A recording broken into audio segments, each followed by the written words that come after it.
បាទសួស្តីបងប្អូនឥឡូវបានផលមួយនេះបានផលប្រាមានល្មៀតឥឡូវប្រមូលផលនេះល្មៀតហ្នឹងហើយអានេះកាលពីម្ចាស់មុនគាត់ដាំដល់ពេលហើយ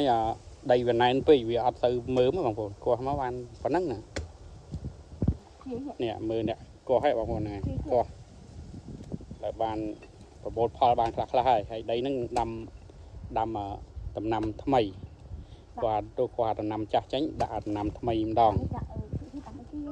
តាមអីខ្ញុំកំរុងថាដាំល្ពៅមួយគុំបងខ្ញុំក៏ថាដាំល្ពៅតាមដឹងដាំកើតទេមើលសាន់ដីនេះសត្វតែរឹសឥឡូវយើងគាត់ល្មៀតបានតែបន្តិចទេបងប្អូនបានប្រហែលជា2ខាំ3ខាំបានហ្នឹង2ខាំពេកហ្នឹងហើយតិចទៀតនឹងគាត់ទៅគាត់មួយដេចម្ដងហ្នឹងតែម្ដេចវាតំណងបានច្រើនហ្នឹងហើយទៅពុនខ្ញុំគាត់កំពុងតែកាប់បន្ថែមតែអស់មើមឥឡូវនេះព្រោះដីហ្នឹងវាចាស់ដីវាហាប់ដីវាណែនពេកដល់ពេលហើយវាអត់មើមដល់ពេលគោះមកមានល្មៀតអាលួយអញ្ចឹងណាហ្នឹងបងប្អូននេះល្មៀតហ្នឹងហើយតែតិចជាគោះល្មៀតនេះហើយនឹងចក្រីនោះចក្រីល្អចក្រីទៅផុតក៏បាន1គីឡូឯដែរហ្នឹងហើយហើយបើម្ដេចនេះសង្ឃឹមថាបាន2គីឡូ3គីឡូចាស់ឥឡូវលហុងបានបដាបងប្អូនហ្នឹងហើយនេះលហុងបានផលបដាហើយ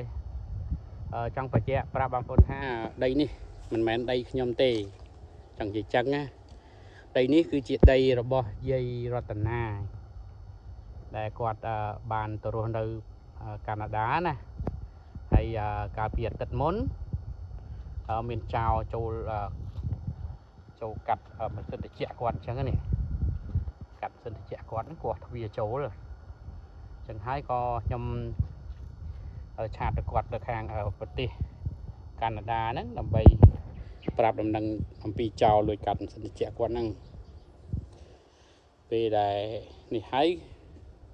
កន្លែងនេះគឺដំបូងមកគឺសិតតែព្រៃហ្នឹងហើយក៏ខ្ញុំពី10ប្រពន្ធខ្ញុំហ្នឹងចូលមកហើយក៏ប្រាប់គាត់ពីដំណើរដើមតងគាត់ក៏ប្រាប់ខ្ញុំថាឲ្យខ្ញុំនឹងកាប់ឆ្ការព្រៃនឹងអស់ទៅ